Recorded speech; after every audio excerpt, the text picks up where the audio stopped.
الحمد لله نحمده ونستعينه ونستغفره ونؤمن به ونتوكل عليه ونعوذ بالله من شرور أنفسنا ومن سيئات أعمالنا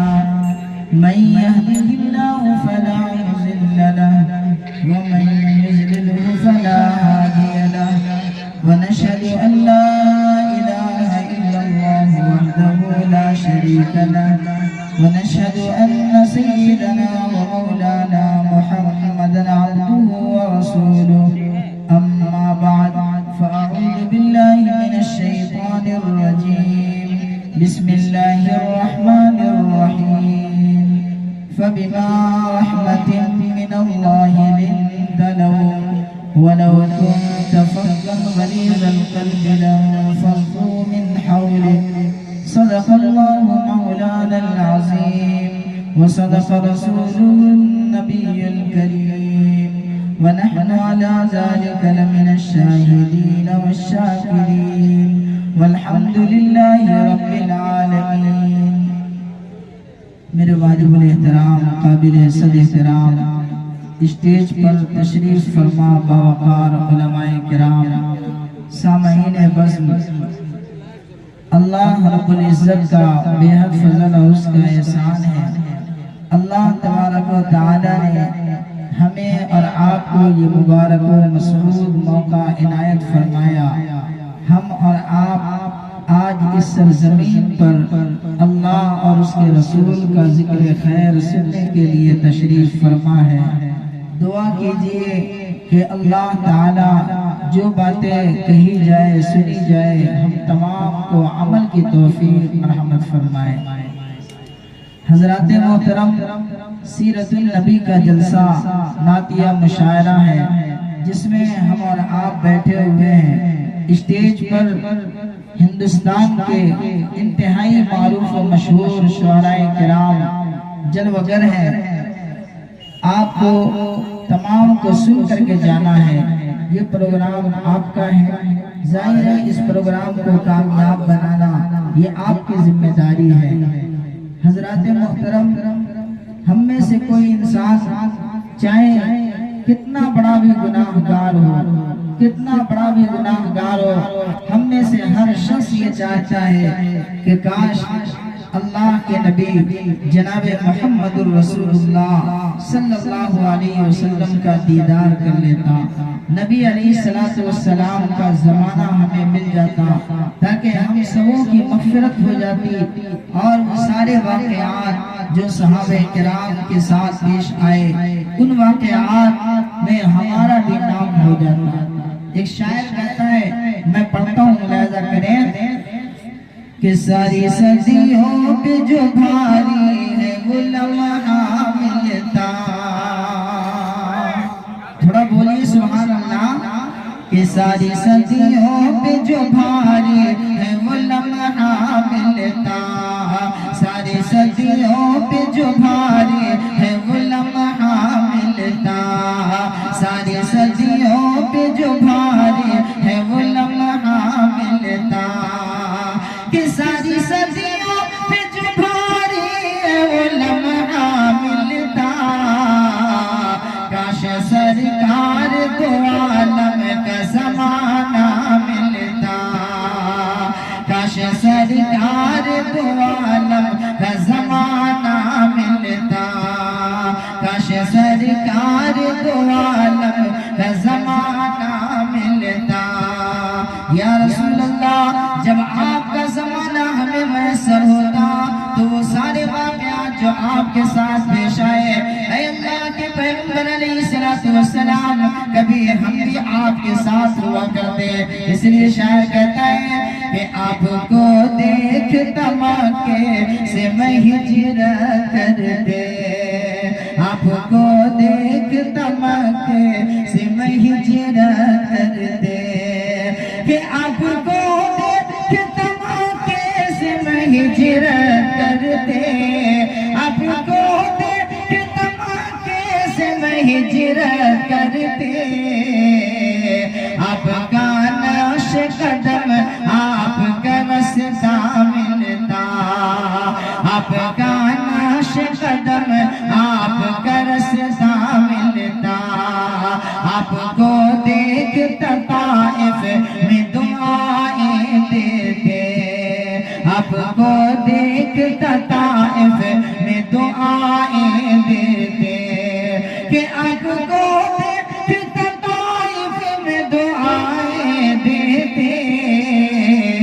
یوں میرے صبر و تحمل کو سلیقہ ملتا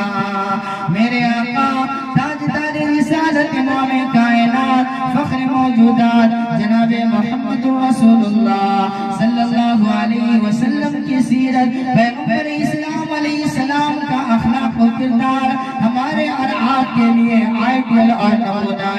ہے لوگوں ہم اور آپ ذرا غور کریں ہمارے اور آپ کی زندگی کے ہر گوشے میں ہم سب کے آقا مولا جناب نبی کریم علیہ السلام کا طریقہ ہمیں ملتا ہے ہمارا آپ خوشی کے لمحات کو کس انداز سے گزارے غمی کے لمحات کو کس طریقے سے گزارے اللہ کے پیارے حبیب سرور عالم صلی اللہ علیہ وسلم کا طریقہ دیکھتے چلے جائے ہاں ہمارا آپ اگر سماج میں اپنے سماج میں ہمیں اور آپ کو زندگی کیسے گزارنا ہے بڑوں کے ساتھ کیسا سلوک کرنا ہے چھوٹوں کے اوپر کیا شفقت بھرا انداز کرنا ہے اللہ کے پیغمبر علیہ السلام کے طریقے کو دیکھے میرے آقا امام کائنات فخر موجودات جناب محمد رسول اللہ صلی اللہ علیہ وسلم نے فرمایا لیس منا من لم یرحم صغیرنا ولم یعقر کبیرنا کہ جو انسان ہم میں سے بڑوں کی عزت نہ کرے بڑوں کی عظمت ان کی نگاہوں کے سامنے نہ ہو بڑے کا اکرام نہ کرے بڑے کو توقیر کی نگاہوں سے نہ دیکھے اور جو چھوٹے انسان کے اوپر شفقت نہ کرے ان کے ساتھ اچھا معاملہ نہ رکھے نرمی کا برتاؤ نہ کرے اللہ کے پیارے حبیب سرور کونین علیہ السلام نے فرمایا ایسا انسان گویا ہماری جماعت سے خارج ہے ایسا انسان گویا ہم میں سے نہیں اور دنیا کے ہر موڑ پر دنیا کے ہر گوشے میں ہم اپنے پیارے حبیب سرور کونین جناب نبی کریم علیہ السلام کا طریقہ دیکھتے جائیں اللہ کا قرآن ہمارے اور آپ کے پیچھے اللہ کے نبی علیہ السلام جب دنیا سے جانے لگے نبی اکرم علیہ السلام نے فرمایا ترکت فیکم امرین اے لوگوں میں تمہارے درمیان دو چیزیں چھوڑ جاتا ہوں ایک اللہ کی کتاب اور دوسرے رسول اللہ کی سنت اللہ کی کتاب کو اگر تم مضبوطی سے پکڑے رہو گے پیغمبر اسلام علیہ السلام کی سنت کو مضبوطی سے پکڑے رہو گے یاد رکھو تم گمراہ نہیں ہو سکتے کامیابی اگر ہم چاہتے ہیں کامرانی چاہتے ہیں فوز و فلاح چاہتے ہیں تو یاد رکھیں اللہ کے نبی علیہ السلام کے طریقے کو اختیار کرنا ہوگا ہمارے اور آپ کے آقا علیہ السلام نے گویا فرمایا اے لوگوں کامیابی تمہیں دولت کے اندر نہیں ملے گی سکون تمہیں دولت کے اندر نہیں ملے گی سکون اگر چاہتے ہو کامیابی اگر چاہتے ہو تو میرے طریقے کو اختیار کرو اللہ کا قرآن کہتا ہے قل ان کنتم تحبون اللہ فاتبعونی یعنی اگر تم اللہ کے نزدیک پسندیدہ بننا چاہتے ہو اگر تم اللہ کے نزدیک کامیاب بننا چاہتے ہو یہ چاہتے ہو کہ اللہ کے سامنے سرخروئی حاصل ہو جائے کامیابی حاصل ہو جائے فرمایا فاتبعونی یعنی میرے رسول کی اتباع کرو یحببکم اللہ اس کا فائدہ کیا ہوگا اگر تم رسول اللہ کی باتوں کو مانو گے تو فائدہ یہ ہوگا کہ اللہ تم سے محبت کرے گا اور اللہ تمہارے گناہوں کو معاف فرما دے گا ظاہر ہے ہم میں سے ہر انسان یہ چاہتا ہے کہ کیسے بھی اللہ کے سامنے سرخروئی حاصل ہو تاجدار رسالت علیہ السلام کے سامنے سرخروئی حاصل ہو تو یاد رکھو اللہ کے قرآن پر عمل کرنا ضروری ہے نبی پاک کے فرمان پر عمل کرنا ضروری ہے آؤ ذرا دیکھیں اللہ کے پیغمبر کا کیا کہنا ہے نبی اکرم صلی اللہ علیہ وسلم نے فرمایا اتقی دعوت المظلوم اے لوگوں مظلوم کی آہ سے بچو مظلوم کی آہ سے بچو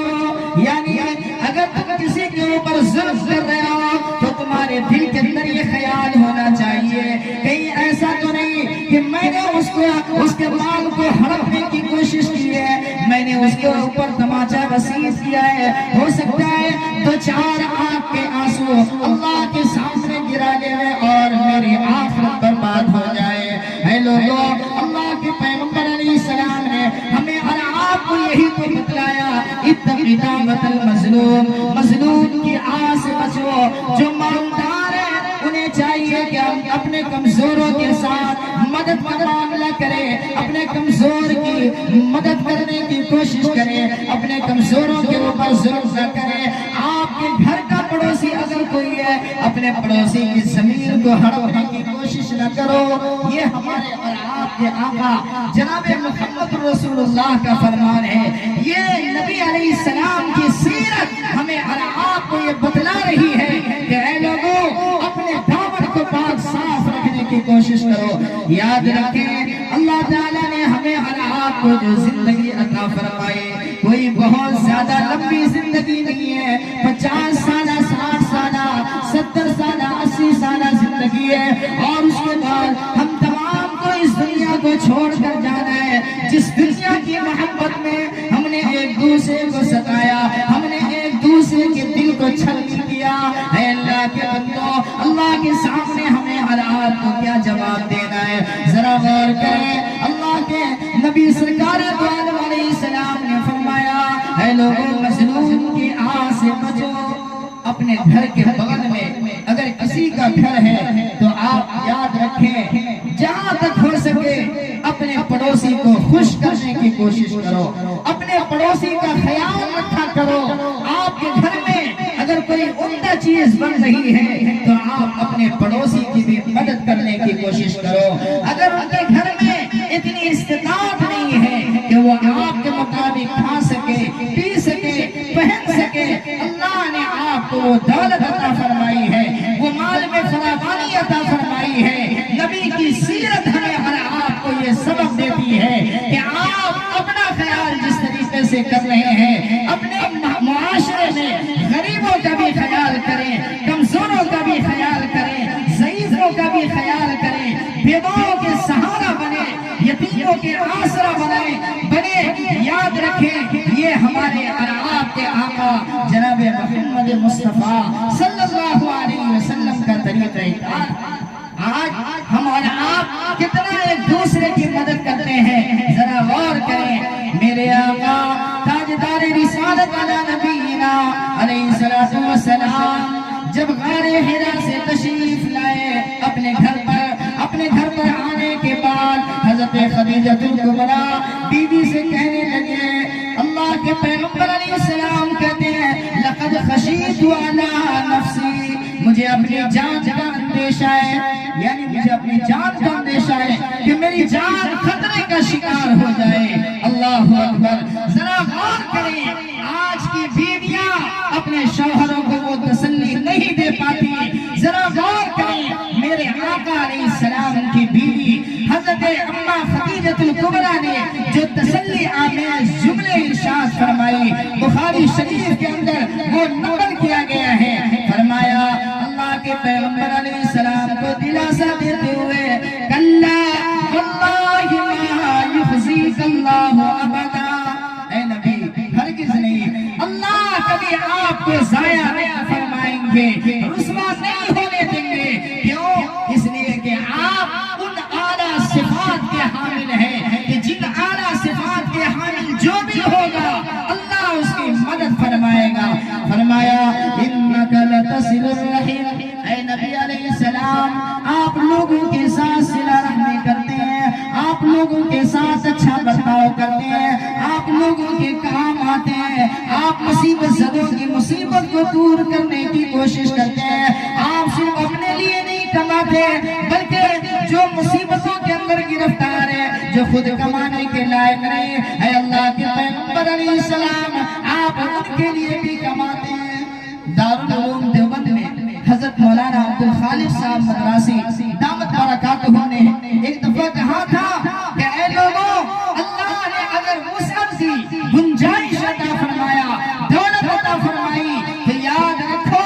اپنی زندگی تو ایک کتا بھی جی لیتا ہے۔ اللہ نے اگر وسعت دی ہے تو خود آپ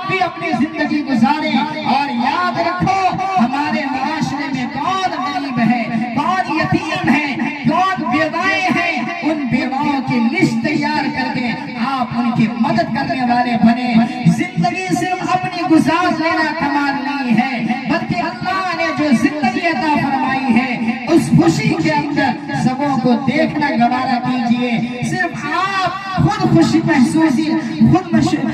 محسوس نہ کریں، بلکہ سبوں کو لے کر کے زندگی گزارنے کی کوشش کریں. آج ہم اپنے معاشرے کا جائزہ لیں. اگر ہمارے معاشرے میں کوئی غریب ہے، کوئی یتیم ہے، کوئی بیوہ ہے، جن کا کوئی آسرا اور سہارا نہیں، تو ہم بھی انہیں دبانے کی کوشش کرتے ہیں. لیکن اگر کوئی مالدار ہے، ان کے پاس بیٹے بھی بہت ہیں اور ان کے تعلقات زیادہ ہیں، تو کوئی ان سے الجھنے کی کوشش نہیں کرتا. کیوں؟ اس لیے کہ ہمارے دل کے اندر یہ بات ہوتی ہے یہ غریب ہے، اگر ہم اس کے اوپر تماچا بھی رسید کرتے ہیں تو کوئی مجھ سے انتقام نہیں لے سکتا، کوئی مجھ سے بدلہ نہیں لے سکتا. یاد رکھو، اللہ کے پیغمبر علیہ السلام کے فرمان کو اپنے ذہن میں رکھنا چاہیے کہ اے لوگوں، ہمیں اور آپ کو زیادہ دن زندہ نہیں رہنا ہے. یہ نماز ہم اور آپ پڑھ رہے ہیں، حج کر رہے ہیں، ساری چیزیں کر رہے ہیں، لیکن پھر بھی دوسروں کے اوپر اگر ظلم کر رہے ہیں تو پھر یاد رکھیں ہمیں اور آپ کو چھٹکارا نہیں مل سکتا. اللہ کے پیغمبر تاجدار رسالت علیہ السلام نے فرمایا، اے میرے صحابہ کرام کی مجلس لگی ہوئی ہے. اللہ کے پیغمبر علیہ السلام نے کہا، اے میرے صحابہ بتاؤ ہم میں سے مفلس کون ہے، ہم میں سے غریب کون ہے؟ صحابہ کرام نے کہا، یا رسول اللہ، ہم تو اس شخص کو مفلس اور غریب سمجھتے ہیں جن کے پاس کوئی درہم و دنانیر نہیں، جن کے پاس کوئی مال و دولت نہیں. ہم انہیں غریب سمجھتے ہیں، مفلس سمجھتے ہیں. اللہ کے نبی علیہ السلام نے فرمایا کہ نہیں، ہماری جماعت کا مفلس اور غریب وہ نہیں ہے، بلکہ وہ غریب ہیں جو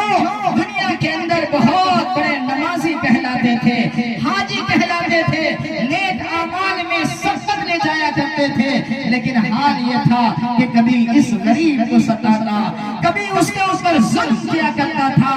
آج یعنی میدان قیامت میں اللہ تعالیٰ جب اس شخص کو کہیں گے ان کو جنت میں لے کر جاؤ، وہ سارے مظلوم ان کے سامنے آ جائیں گے اور کہیں گے، اے باری تعالیٰ، یہ وہ شخص ہیں جنہوں نے دنیا کے اندر ہمیں چین سے رہنا مشکل کر دیا تھا، لہذا پہلے آپ ہمارا حساب فرما دیجیے. میرے بزرگوں، اب حال یہ ہوگا جن کے اوپر اس نے ظلم کیا ہوگا ان تمام کو ان کی نیکیاں دے دی جائیں گی، اور اس کے بعد اللہ کی طرف سے کہا جائے گا، اے میرے فرشتوں، انہیں اوندھے منہ جہنم کے اندر ڈال دو. منہ کے بل گھسیٹ کر جہنم میں ڈال دیا جائے گا. میرے بزرگوں، ہمارے جو یہ علماء ہیں، یہ حفاظ قرآن ہیں، انہیں اپنا رہبر تسلیم کرے، انہیں اپنا پیشوا مانے. ہم اگر کوئی بھی کام کریں تو اپنے علماء سے ضرور پوچھ لیا کریں، کہیں ایسا نہ ہو کہ ہم کسی کے اوپر ظلم کر رہے ہوں، جبر کر رہے ہوں، جس ظلم کی چکی میں لوگ پس رہے ہوں، معاشرہ کے افراد پس رہے ہوں، اور ہمیں اس کا احساس بھی نہ ہو رہا ہو.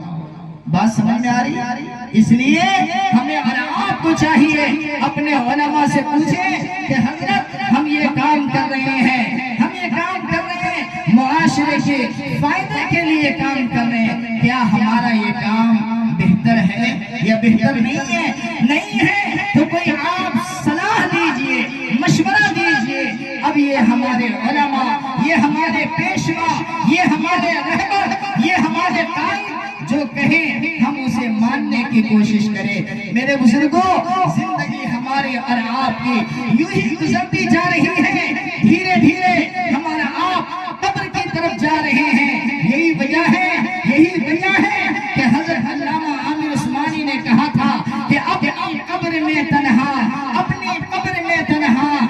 اپنی قبر میں تنہا، آج تک گیا ہے کون؟ دفتر عمل عامر ساتھ ساتھ جاتا ہے. اور کسی کہنے والے نے کہا یہ جنت اور جہنم کی بکنگ آفس ہے یہ دنیا، عمل کر کے ٹکٹ لے لو جہاں جانے کی خواہش ہے. ہمیں اور آپ کو اپنا جائزہ لینا ہوگا کہ ہم اور آپ جو عمل کر رہے ہیں، ہمارے اس عمل سے اللہ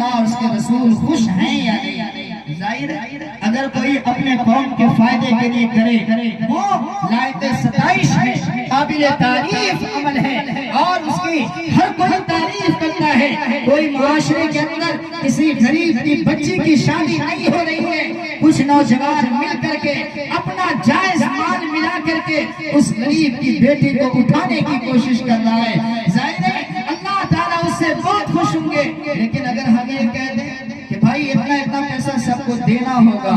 تاکہ غریبوں کا فائدہ ہو، تو میرے بزرگوں کسی کے اوپر جبر کر کے ظلم کر کے ہم ہر کسی سے اتنا پیسہ جو اپنے اعتبار سے متعین کرنے کی کوشش کریں، یہ مناسب نہیں ہوگا۔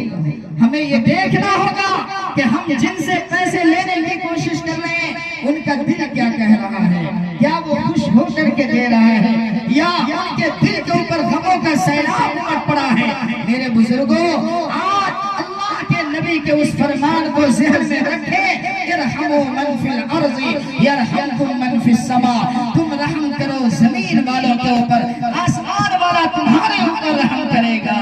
ظاہر ہے میرے آقا علیہ السلام کا بھی انداز یہ رہا، اللہ کے نبی علیہ السلام کے پاس کوئی سائل آ رہا ہے، پیغمبر اسے واپس نہیں کر رہے ہیں۔ ذرا غور کریں، حضور پاک علیہ السلام کے بارے میں آتا ہے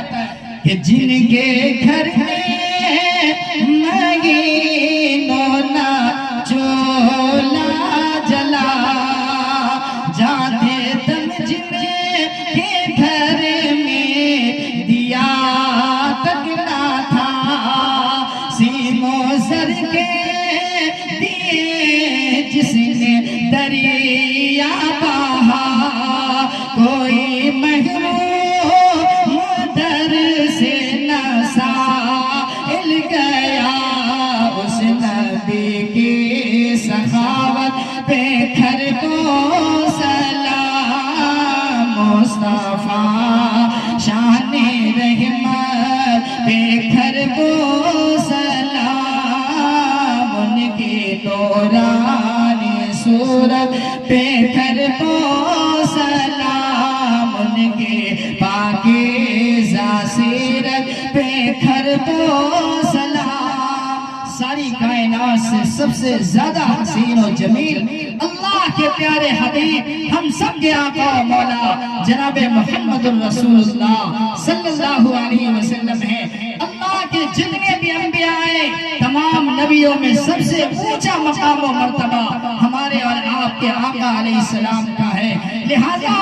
یہ ہم اور آپ ان کے امتی ہیں، فرض بنتا ہے کہ ہم دنیا میں کسی اور کی بات نہیں بلکہ اللہ اور اس کے رسول کی پاکیزہ باتوں کو اپنے دل کے قریب کریں اور اس کے مطابق عمل کرنے کی کوشش کریں۔ شاعر کہتا ہے کہ سارے نبیوں میں جن کو امامت ملی، جن کو میرا جن حق کی قربت ملی، اس نبی کی نبوت پہ گھر کو سلام۔ ظاہر ہے ہمیں آقا علیہ السلام سے محبت ہو، پیار ہو۔ ذرا غور کریں، ہم میں سے بہت سارے لوگ ایسے ہیں جن سے جانے نہ جانے گناہ سرزد ہو جایا کرتے ہیں۔ پچھلی امتیں جب گناہ کیا کرتی تھی تو ان کے اوپر فوراً عذاب آ جایا کرتا، لیکن اللہ کے نبی علیہ السلام نے فرمایا اے میرے اللہ میرے گناہگار امتیوں کے گناہوں کو نہ دیکھنا، میرے گناہگار امتیوں کے گناہوں کی وجہ سے ان کے چہرے کو مسخ نہ کرنا، انہیں زمین کے اندر نہ دھسانا۔ اے اللہ میرے گناہگار امتیوں کے گناہوں کو نہ دیکھنا بلکہ محمد کی روتی ہوئی دعاؤں کو دیکھ۔ میرے بزرگوں یہ میرے آقا علیہ السلام اپنی امت سے پیار کر رہے ہیں، محبت کر رہے ہیں، تو ہمارا اور آپ کا فرض بنتا ہے یا نہیں کہ ہم بھی اپنے نبی سے پیار کریں، محبت کریں؟ بولیے محبت کریں گے؟ اگر محبت کریں گے تو یاد رکھیں محبت نام ہے بات ماننے کی، کہ ہم اور آپ رسول اللہ نے جو فرمایا ہم اور آپ ان باتوں کو مانیں، تب جا کر کے سمجھا جائے گا ہمارے اور آپ کے دل میں حضور کی محبت۔ بات صحیح کہہ رہا ہوں؟ نبی علیہ علیہ السلام مسجد نبوی میں روایت میں آتا ہے تاجدار رسالت علیہ السلام مسجد نبوی میں تشریف فرمائے، صحابہ کرام مسجد کے کنارے کنارے کھڑے ہیں۔ اللہ کے نبی علیہ السلام نے فرمایا اے میرے صحابہ بیٹھ جاؤ۔ سارے صحابہ بیٹھ گئے، سارے صحابہ بیٹھ گئے۔ نبی علیہ السلام کی آواز کانوں سے ٹکرائی، صحابہ جس جگہ پر ہیں بیٹھ گئے۔ پھر حضور اپنی جگہ سے اٹھے، اٹھ کر کے مسجد کے دہلیز کی طرف جاتے ہیں تو دیکھیں کہ ایک صحابی، بعض روایتوں میں آتا ہے حضرت عبداللہ ابن مسعود، بعض روایتوں میں آتا ہے کہ حضرت ابو درداء رضی اللہ تعالیٰ عنہ مسجد کے دہلیز پر وہ ایسے ہی بیٹھ گئے۔ حضور نے کہا اے میرے صحابہ یہ کیا حال ہے، تمہارا ایک پاؤں دہلیز کے اوپر ہے، ایک پاؤں زینہ سے نیچے ہے، یہ کون سی بیٹھنے کا انداز ہے؟ وہ صحابی رسول کہتے ہیں اے اللہ کے پیغمبر علیہ السلام، جب آپ کی آواز مبارک میرے کان سے ٹکرائی، ایک قدم بھی آگے بڑھنا میں نے گوارا نہ کیا، جیسے ہی آواز آئی میں اسی جگہ پر بیٹھ گیا۔ یہ ہے صحابہ کے دل میں حضور کی بات ماننے کا جذبہ۔ تو ہم بھی اپنے اندر وہ جذبہ پیدا کریں۔ اب ذرا غور کریں، نبی علیہ السلام نے فرمایا، نبی علیہ السلام نے فرمایا اے لوگو قرۃ عینی فی الصلاۃ، نماز میری آنکھوں کی ٹھنڈک ہے۔